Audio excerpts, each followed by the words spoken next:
Marcus Chen stood in his spacious backyard on a crisp autumn morning, coffee mug in hand, imagining the perfect spot for his dream sauna.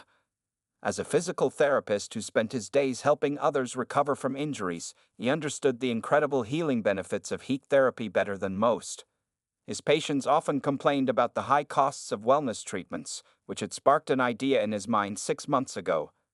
At 35, Marcus had finally settled into his dream house in the Pine Grove community, an upscale neighborhood with well-maintained lawns and strict community guidelines. He had spent the last 3 years building his physical therapy practice, and now that it was successful, he felt ready to invest in something special for himself. The journey to building his sauna hadn't started with construction, began with careful research. Marcus wasn't the type to rush into things. Every evening after work, he would sit at his desk, surrounded by sauna magazines, construction guides, and his laptop, learning everything he could about outdoor saunas. His browser history became filled with searches about cedar wood properties, optimal sauna sizes, and heating systems. "You're really serious about this, aren't you?" his sister Jenny had asked during one of their weekly video calls, watching him compare different sauna designs on the screen. "It's not just about having a luxury item," Marcus had explained, his eyes lighting up with enthusiasm. "It's about creating something that will help me relax after long days at the clinic, and maybe even help some of my patients someday." Before making any moves, Marcus knew he had to navigate the complicated waters of his homeowners association, HOA. Pine Grove was known for its strict regulations, and he'd heard plenty of horror stories about unapproved structures being torn down.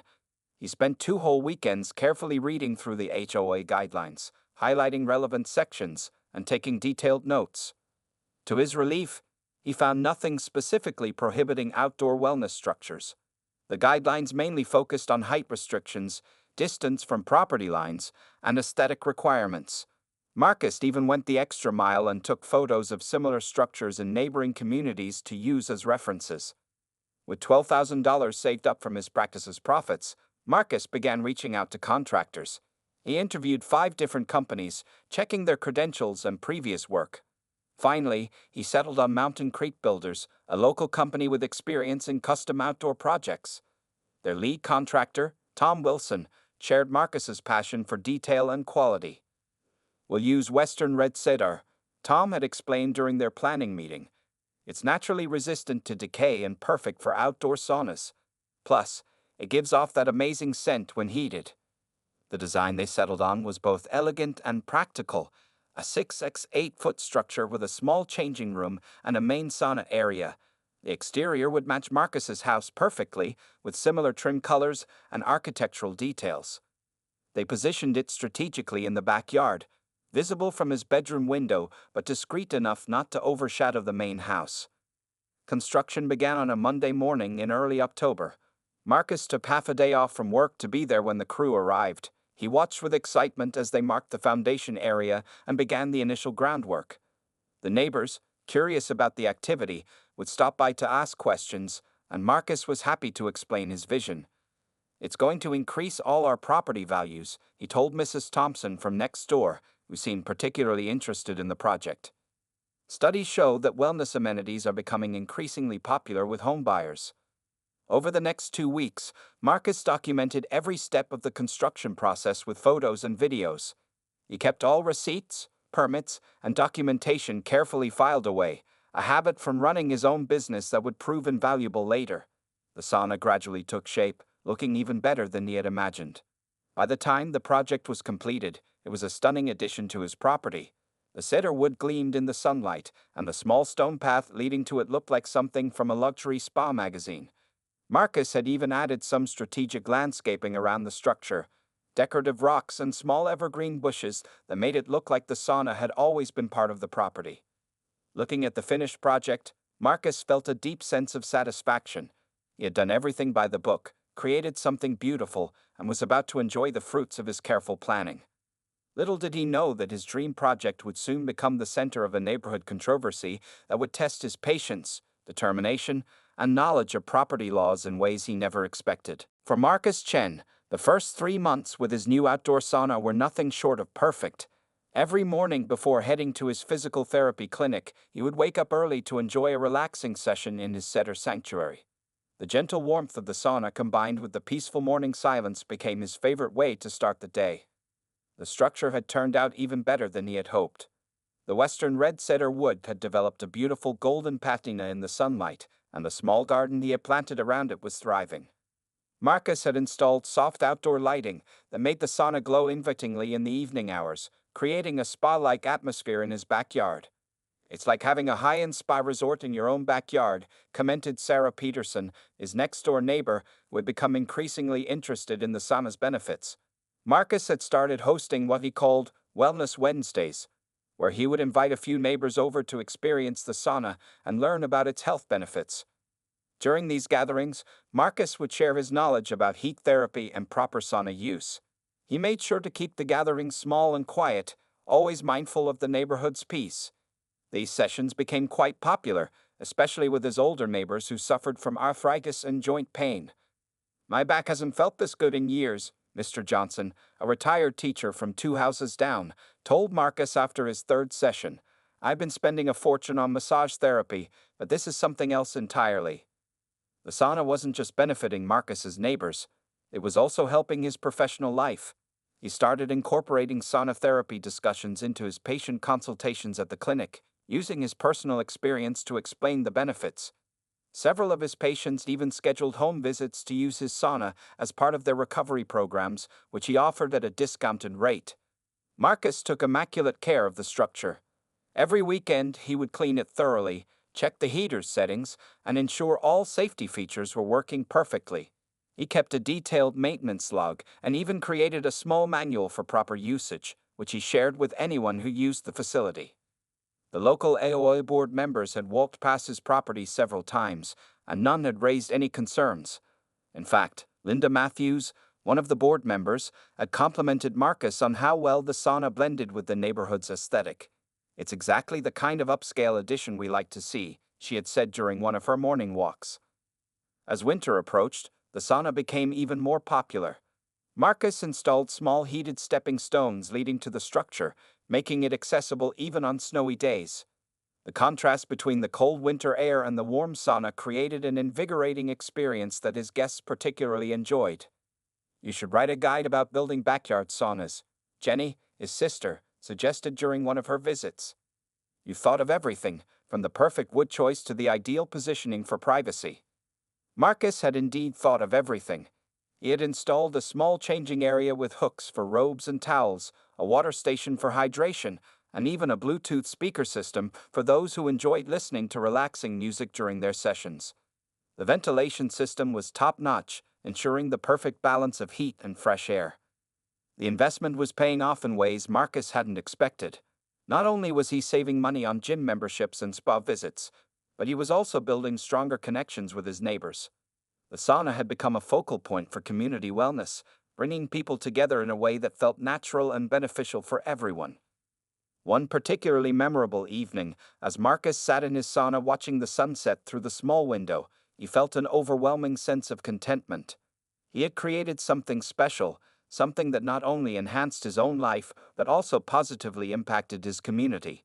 The soft glow of the heating elements, the aromatic cedar scent, and the peaceful atmosphere were everything he had dreamed of and more.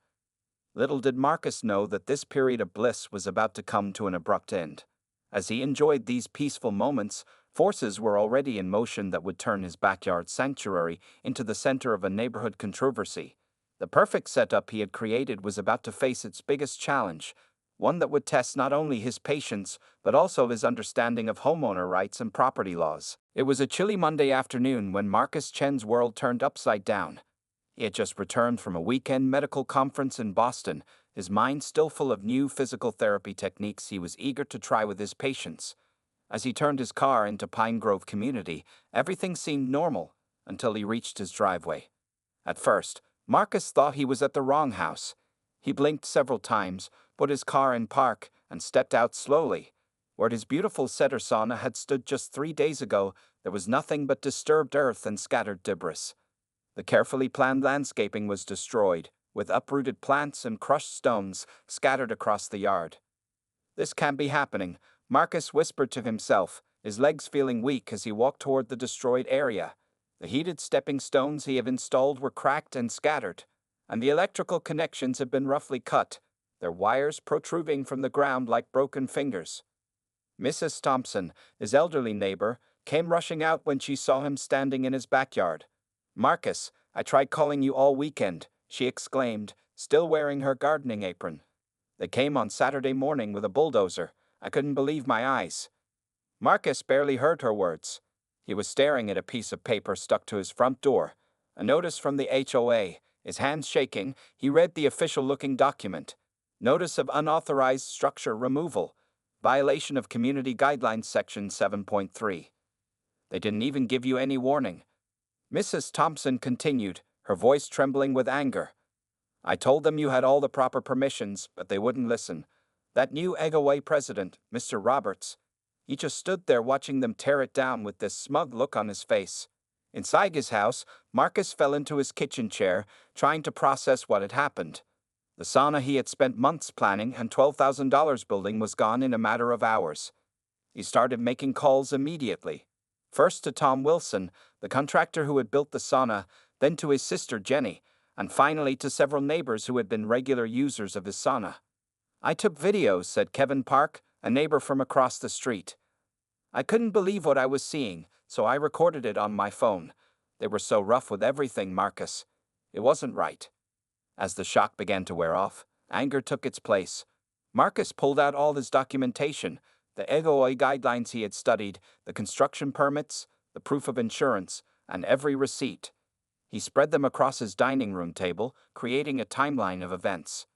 His phone kept buzzing with messages from concerned neighbors. Many were outraged, sharing stories of their own run-ins with the new HOA leadership. Apparently, Mr. Roberts, who had taken over as HOA president just a month ago, had been on a crusade to clean up the neighborhood.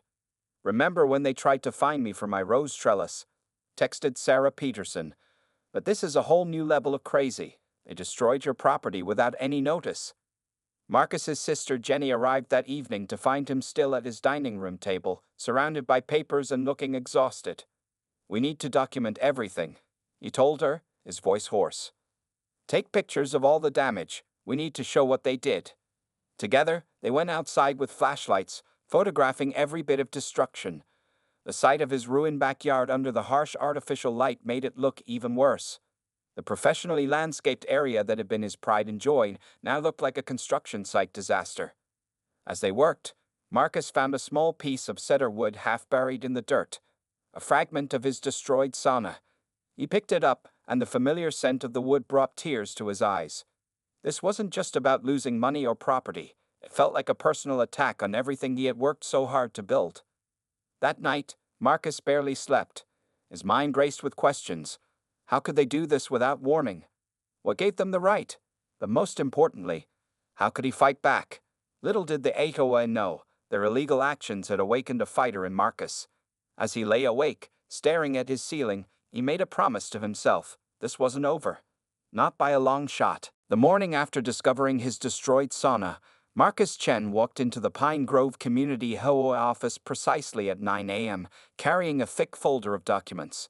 The office secretary, Mrs. Winters, looked nervous as she saw him approach. News of the sauna demolition had spread quickly through the neighborhood. "I need to speak with the board immediately," Marcus said, his voice calm but firm. His professional experience as a physical therapist had taught him that staying composed often achieved better results than showing anger, no matter how justified that anger might be. Within 15 minutes, he found himself facing 3 HOA board members in their small conference room: Mr. Roberts, the new president, Mrs. Linda Matthews, who had previously complimented his sauna, and Mr. Peterson, the treasurer. The tension in the room was palpable. "Mr. Chen," began Mr. Roberts, smoothing his expensive tie, "we took action based on clear violations of community guidelines. The structure was unauthorized and—" Marcus interrupted him by placing his folder on the table. "I have here," he said, opening the folder, "copies of every HOA guideline relating to outdoor structures. I also have dated photographs showing board member Mrs. Matthews praising the sauna's appearance. Most importantly, I have proof that no written warning was issued before you destroyed my property." Mrs. Matthews shifted uncomfortably in her chair, avoiding eye contact. She had been one of the neighbors who had enjoyed the sauna's benefits, making her complicity in its destruction even more surprising. The board has full authority to remove unauthorized structures, Mr. Roberts insisted, his face reddening. Section 7.3 clearly states. Section 7.3, Marcus cut in again, pulling out a highlighted document, refers to temporary structures like tool sheds and children's playhouses. My sauna was a permanent wellness structure, which falls under Section 12.1. That section requires a 30-day written notice before any action can be taken.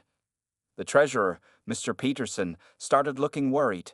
He whispered something to Mr. Roberts, who waved him off impatiently. Marcus continued, his voice steady. I have signatures from 15 neighbors testifying to the sauna's positive impact on our community. I have videos of the destruction showing reckless demolition that damaged my property beyond the sauna itself. I have proof of all safety inspections and property line compliance. He laid out document after document, building his case methodically. The board members' expressions changed as they realized this wouldn't be as simple as they'd hoped. What exactly do you want, Mr. Chen? Mr. Roberts finally asked, trying to maintain his authoritative tone, but showing signs of concern. I want full compensation for the destroyed structure, the landscaping damage, and the improper disconnection of electrical lines which has created a safety hazard in my yard, Marcus replied. The total comes to $15,000, considering the additional damage beyond the sauna itself. That's outrageous, Mr. Roberts exploded, standing up. The HOA won't pay a cent for removing an unauthorized structure. Marcus stood up as well, gathering his documents calmly. Then I'll be pursuing legal action. I've already consulted with a lawyer who specializes in HOA disputes. He was quite interested in how a board president who's been in position for only 1 month authorized the destruction of private property without proper notice or documentation. Mrs. Matthews finally spoke up. Perhaps we should discuss this with our legal team first, Mr. Roberts. There might be some liability issues here. The meeting ended with no resolution, but Marcus had achieved his goal, planting seeds of doubt in the board members' minds. As he walked out of the office, he heard raised voices behind him as the board members argued among themselves. In his car, Marcus finally allowed himself to feel the emotions he'd been controlling. His hands shook slightly as he called Jenny to update her. They're not backing down yet, he told her, but I saw fear in their eyes when I mentioned legal action. What's your next move? Jenny asked. Marcus started his car, his determination stronger than ever. I'm meeting with the lawyer tomorrow. The HOA might think they have all the power, but they've never faced someone who's done their homework like I have. As he drove home, Marcus knew this was just the beginning of the battle. The HOA had chosen the wrong person to bully, and he was prepared to fight not just for himself, but for every homeowner who had ever faced similar injustice. The board had no idea what was coming their way. 2 days after his confrontation with the HOA board, Marcus Chen sat in the office of attorney Sarah Rodriguez, a specialist in property law and HOA disputes. The office walls were lined with law books and framed certificates, but what caught Marcus's attention was a newspaper article prominently displayed. Homeowner wins historic case against overreaching HOA. Your case is interesting, Mr. Chen, Sarah said, reviewing his meticulously organized documents. She pushed her reading glasses up and leaned forward. But what makes it exceptional is how thorough your documentation is. Most homeowners don't keep such detailed records. Marcus watched as she spread out his photos, permits, and correspondence across her large desk. She stopped suddenly at a particular document, her eyes widening slightly. Mr. Chen, are you aware of State Property Code Section 458.7? She asked, turning to her computer and typing quickly. Marcus shook his head, watching as she pulled up a legal database. This law was passed just 18 months ago, Sarah explained, turning her monitor so Marcus could see. It requires all HOAs to provide a mandatory 30-day written notice before removing any permanent structure valued at over $5,000. The notice must include a detailed explanation of the violation and give the homeowner an opportunity to appeal. Marcus leaned forward, his heart racing. They didn't give me any notice at all. Exactly, Sarah smiled, highlighting key sections of the law. But it gets better. The law also states that any HOA that violates this requirement is liable for double the structure's value plus all related damages. She pulled out a calculator. Your sauna and landscaping were worth $12,000. The additional damage they caused comes to $3,000. Under this law, they could be liable for up to $30,000 plus legal fees. Marcus sat back, stunned. How did they not know about this law? Many HOA boards, especially new ones like yours, operate on outdated information, Sarah explained. They're used to having unlimited power over homeowners. This law is part of recent reforms to protect homeowner rights. She pulled out several case files. There have been 3 successful cases using this law in neighboring counties. All resulted in settlements favoring the homeowners. Your case is even stronger because you have video evidence of the destruction. For the next hour, they built their strategy. Sarah explained how they would use not only the state law, but also the HOA's own bylaws against them. Marcus's detailed documentation of board member Linda Matthews' previous approval of the sauna would be particularly damaging to their defense. They acted recklessly, Sarah said, organizing the documents into a legal brief. The new president, Mr. Roberts, made a serious mistake pushing this through without proper legal review. Their own insurance company isn't going to be happy about this. Marcus remembered something. Several of my physical therapy patients used the sauna as part of their treatment. I have signed statements about how it helped their conditions. Sarah's eyes lit up. That's excellent. It adds a medical necessity angle that could further complicate their defense. They didn't just destroy a luxury item, they interfered with health-related treatments.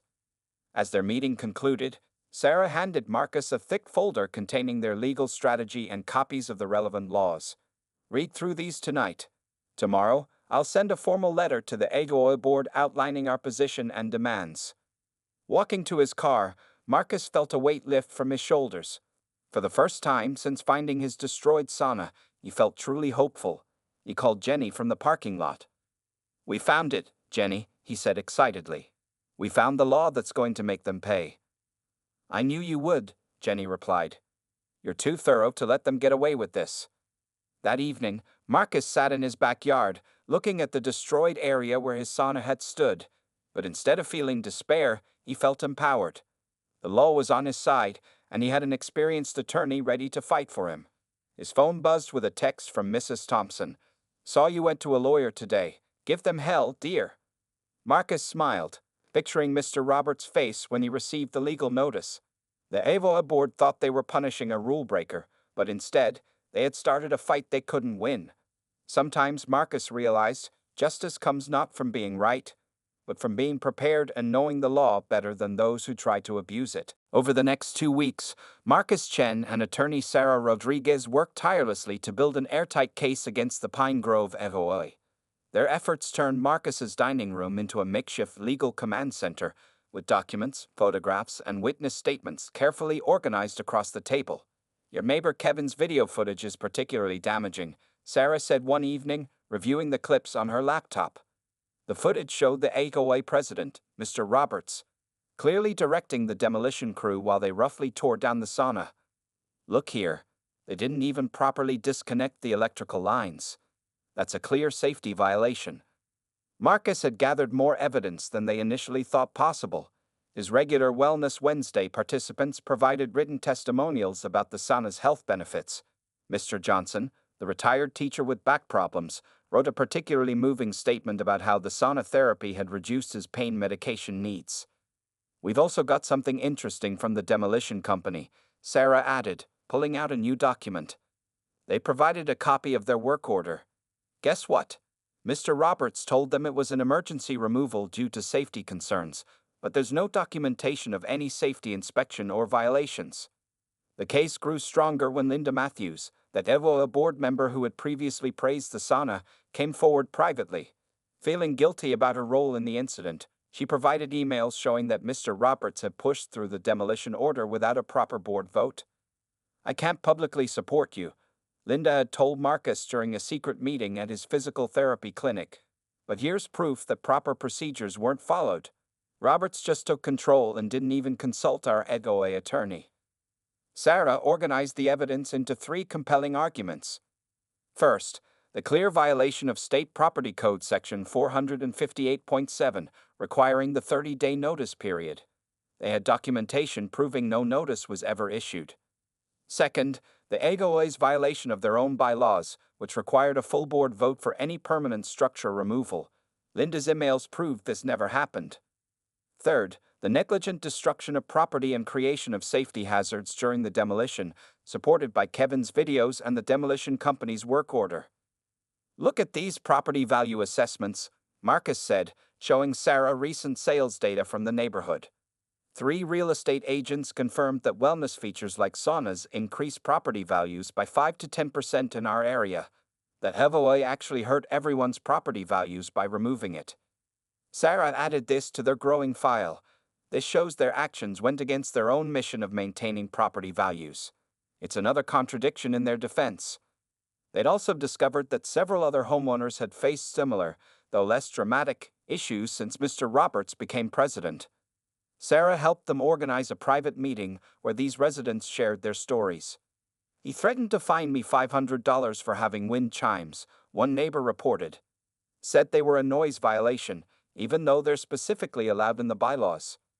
He demanded I remove my vegetable garden, another added. Called it unsightly, even though I've won community gardening awards. These testimonies painted a clear picture of an HOA president overstepping his authority. Sarah documented each case, building a pattern of abuse of power. Marcus's sister Jenny helped by creating a detailed timeline of events, from the initial sauna construction through its destruction. She included photographs, dates of HOA board member visits, and records of all the proper permits and inspections Marcus had obtained. Every detail matters, Sarah explained as they organized the evidence. We're not just showing they broke the law, we're showing they acted recklessly and with complete disregard for proper procedures. The most compelling evidence came from Marcus's own records. His detailed logs of the sauna's construction, maintenance, and safety measures demonstrated his commitment to following rules and maintaining high standards. As they finished compiling their case, Sarah looked at Marcus with confidence. We're ready for the next step. Tomorrow, we file our official legal notice.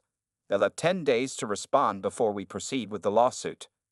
Marcus nodded, looking at the mountain of evidence they had assembled. What had started as a simple dream of having a backyard sauna had turned into something much bigger, a fight for homeowner rights and against HOA overreach. Whatever happens, he said, at least we know we did everything right. They're the ones who'll have to explain their actions. Sarah gathered the documents into her briefcase. They won't be able to explain them, Marcus.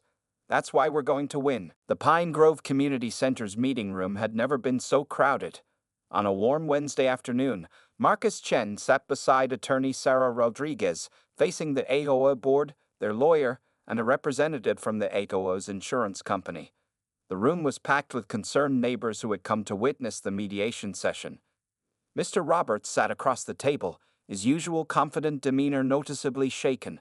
The insurance company representative, Ms. Barbara Wilson, had been reviewing the evidence for the past hour, and her expression grew increasingly concerned with each document she examined. Let me be clear about this, Ms. Wilson said, adjusting her glasses. You authorized the demolition of a $12,000 structure without proper notice, without a board vote, and without consulting your HOA attorney. Mr. Roberts cleared his throat. We had concerns about safety and compliance.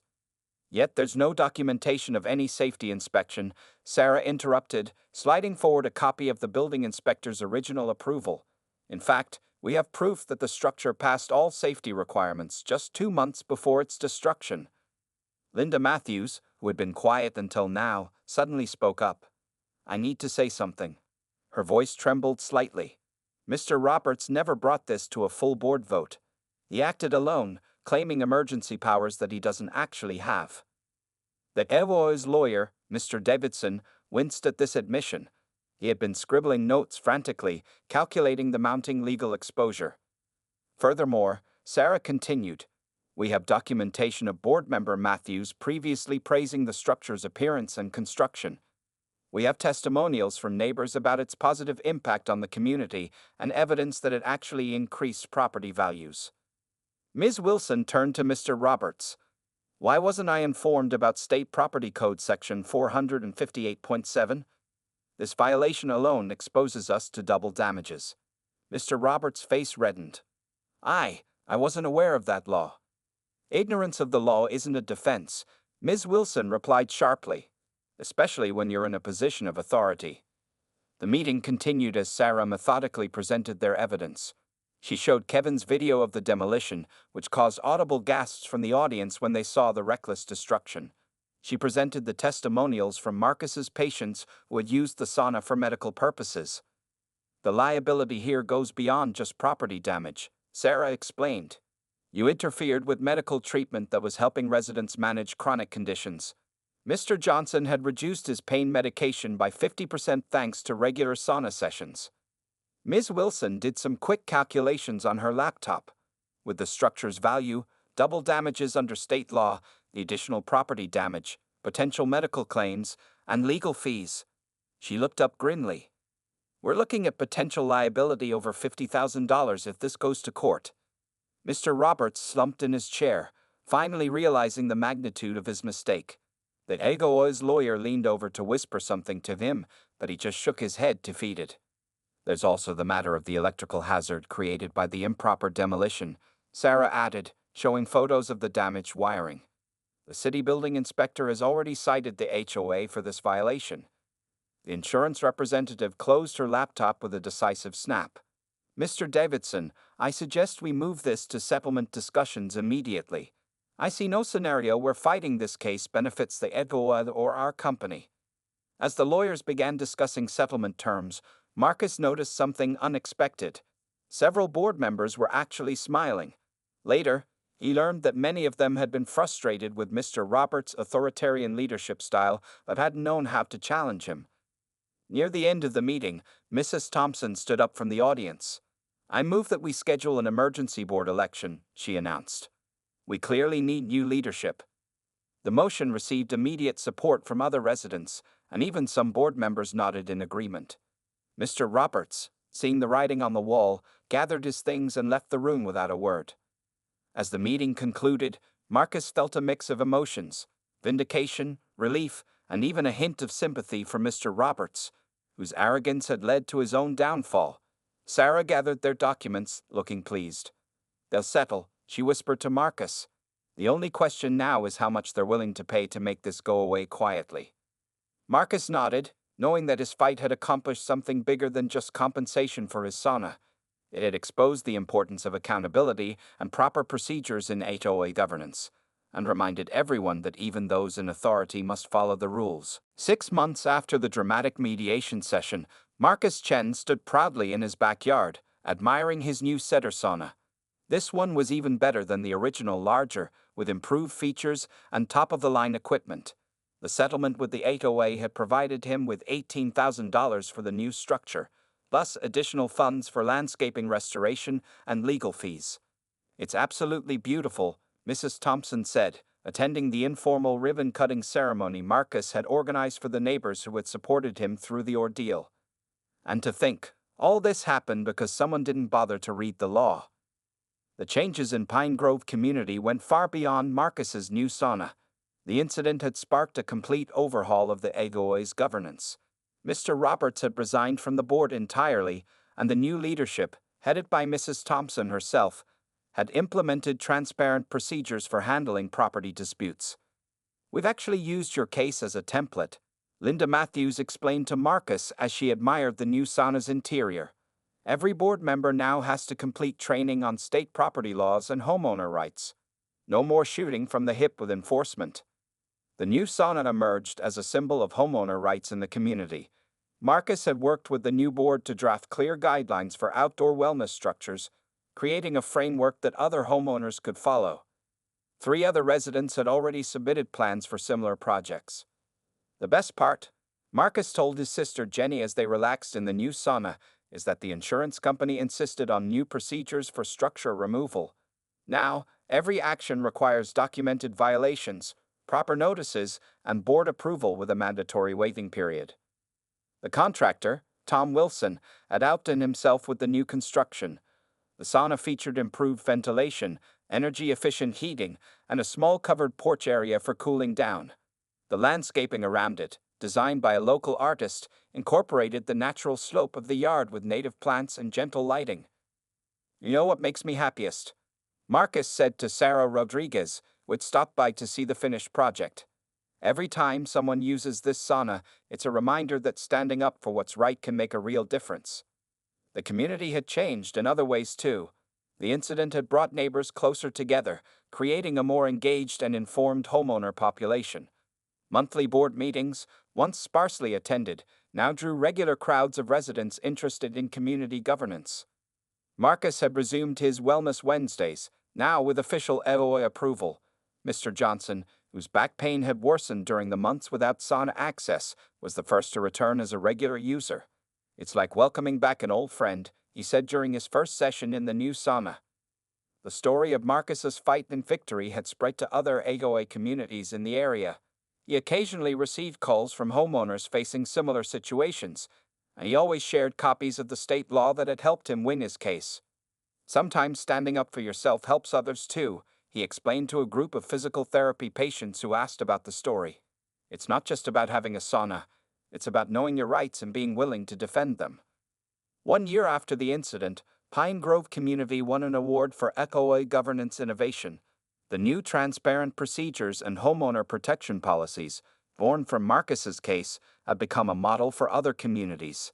On warm evenings, Marcus often sat on the sauna's porch, looking at the peaceful backyard he had recreated. The experience had taught him valuable lessons about persistence, justice, and the power of knowledge. His careful documentation and research had not only saved his project, but had helped create positive change for his entire community. "You know what's ironic?" Jenny said during one of her visits. "If they hadn't torn down your first sauna, none of these improvements would have happened. Sometimes good things come from bad situations." Marcus agreed, watching the sunset reflect off the cedar walls of his new sauna. The structure stood as more than just a place for relaxation. It was a testament to the importance of standing up for what's right, even when facing seemingly overwhelming opposition. As he prepared for another Wellness Wednesday session, Marcus smiled at the thought of how a simple backyard sauna had become a catalyst for positive change. In the end, justice had prevailed, and the community had grown stronger for it.